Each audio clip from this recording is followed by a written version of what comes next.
টাকা এসে হাতে পড়বে তুফানের মতো।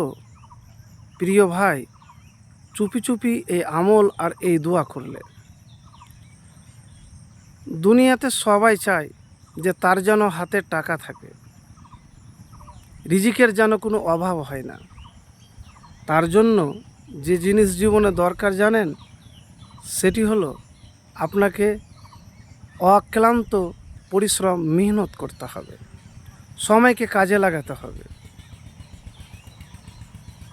এবারে বলবেন যে দোয়া করলে কি টাকা আসে? তো প্রথমে আপনাকে আমি বলবো যে কথাটি খুবই সহজ। প্রিয় ভাই,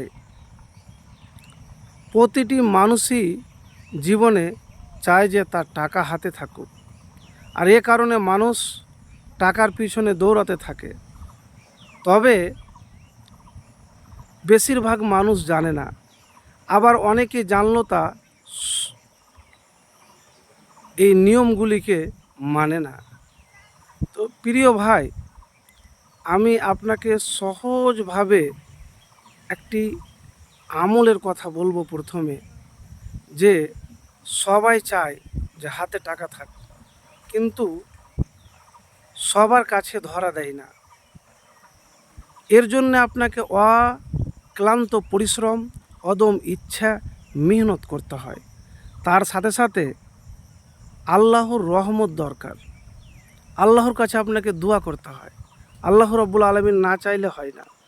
তবে এর জন্য নবীজি সাল্লাল্লাহু আলাইহি সাল্লাম বলেছেন যে ভাগ্য একমাত্র পরিবর্তন হয় দোয়াতে।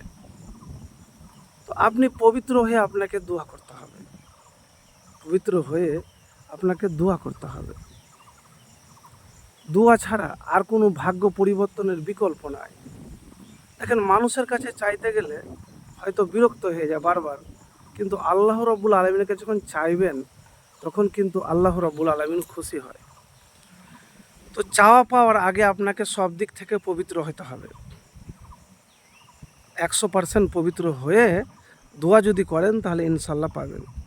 দেখেন, আমি আপনাকে একটি ছোট্ট হাদিসের কথা বলব। এটি সূরা ইব্রাহিমের একটি আয়াত। আল্লাহর শুকরিয়া আদায় করো, এত দিবে যে তুমি কল্পনা করতে পারবে না। আপনি যে অবস্থাতে আছেন, কষ্টে আছেন, বিপদে আছেন, আপনার রোজগার করেও জুটে না, হাতে টাকা নেই, তো কখনো আপনি বলবেন না যে আমার পকেটে হাতে টাকা নেই। আল্লাহর কাছে শুকরিয়া আদায় করবেন।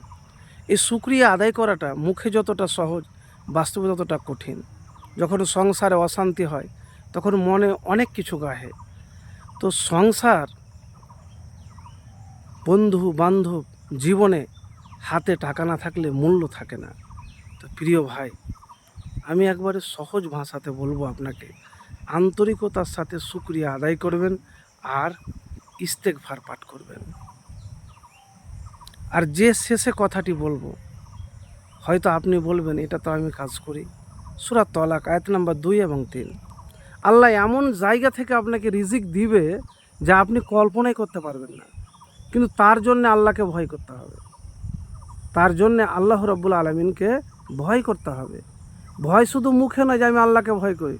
আপনি আল্লাহকে ভয় করেন, আবার মুনাফিকিও করেন, রাজনীতিও করেন, খারাপ কামও করেন।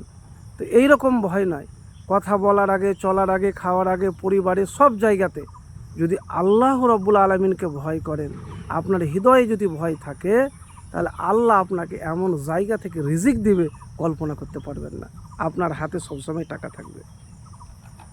আর চলতে ফিরতেই দোয়াটি পাঠ করবেন, কোরআনের আয়াতটি, অরজুকনা ওয়ান্তা খয়রুর রাজিকিন। এভাবে যদি জীবনে আমল করতে পারেন, তাহলে হতে পারে আপনার টাকা পয়সা কোনো কিছুর অভাব হবে না, আপনার কাছেই আসবে।